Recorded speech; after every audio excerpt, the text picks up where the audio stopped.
ಆಗಲೇ ದೆಹಲಿಯಲ್ಲಿ ಸಿಇಸಿ ಸಭೆ ಅಂದರೆ ಕಾಂಗ್ರೆಸ್ ಎಲೆಕ್ಷನ್ ಕಮಿಟಿ ಸಭೆ ನಡೀತಾ ಇದೆ. ರಾಜ್ಯದ ಟಿಕೆಟ್ಗಳ ಬಗ್ಗೆ ಕೂಡ ಈಗಾಗಲೇ ಚರ್ಚೆ ಆಗ್ತಾ ಇದೆ. ಮುಖ್ಯಮಂತ್ರಿ ಹಾಗೂ ಉಪಮುಖ್ಯಮಂತ್ರಿ ಇಬ್ಬರು ಕೂಡ ದೆಹಲಿಗೆ ತೆರಳಿದ್ದಾರೆ.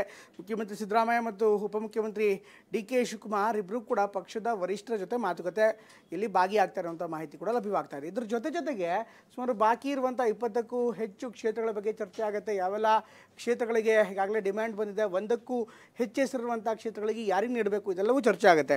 ಇನ್ನು ನಾಯಕರು ಕೂಡ ಲಾಬಿ ಮಾಡ್ತಾ ಇದ್ದಾರೆ. ಅದರಲ್ಲೂ ಸಚಿವರು ಯಾರಿದ್ದಾರೆ ಅವರ ಸಂಬಂಧಿಕರಿಗೆ, ಅವರ ಪುತ್ರರಿಗೆ ಅಥವಾ ಇನ್ನಿತರ ನಾಯಕರಿಗೆ, ಅವರ ಆಪ್ತ ಬಳಗಕ್ಕೆ ಟಿಕೆಟ್ ಕೊಡಿಸೋದಕ್ಕೆ ಸಾಕಷ್ಟು ಪ್ರಯತ್ನವನ್ನು ಮಾಡ್ತಿದ್ದಾರೆ. ಮತ್ತು ಈಗಾಗಲೇ ತಿಮ್ಮಾಪುರ ಅವರ ಪುತ್ರನಿಗೋಸ್ಕರ ಸಾಕಷ್ಟು ಲಾಬಿಯನ್ನು ಮಾಡ್ತಾ ಇದ್ದಾರೆ.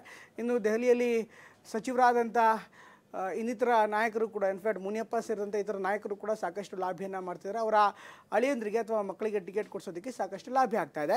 ಇನ್ನು ಟಿಕೆಟ್ ನಿರೀಕ್ಷೆ ಯಾರ್ಯಾರು ಇಟ್ಕೊಂಡಿದ್ದಾರೆ ಅವರೂ ಕೂಡ, ಆಕಾಂಕ್ಷಿಗಳು ಕೂಡ ದೆಹಲಿಯಲ್ಲಿ ಬೀಡುಬಟ್ಟಿದ್ದು ನಾಯಕರನ್ನು ಭೇಟಿಯಾಗಿ ಅವರ ಕಾಲಿಗೆ ಬಿದ್ದು ಶತಾಯಗತಾಯ ಟಿಕೆಟನ್ನು ಪಡೆಯೋದಕ್ಕೆ ಎಲ್ಲ ರೀತಿಯಂಥ ಪ್ರಯತ್ನವನ್ನು ಮಾಡ್ತಿದ್ದಾರೆ.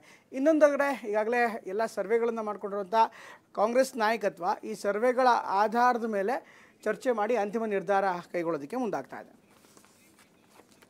ಸಾಯಂಕಾಲ ಮೀಟಿಂಗ್ ಇದೆ, ಬಹುಶಃ ನಾಳೆ ಎಲ್ಲ ಸೀಟನ್ನು ಕ್ಲಿಯರ್ ಮಾಡ್ತೀವಿ. ಕರ್ನಾಟಕದ 21 ಕ್ಲಿಯರ್ ಆಗುತ್ತೆ ನನಗೆ ವಿಶ್ವಾಸ ಇದೆ. ಒಂದು 2-3 ಪೆಂಡಿಂಗ್ ಇಟ್ಟರು ಇಡ್ಬೋದು, ಮಿಕ್ಕಿದೆಲ್ಲ ಕ್ಲಿಯರ್ ಮಾಡ್ತೀವಿ.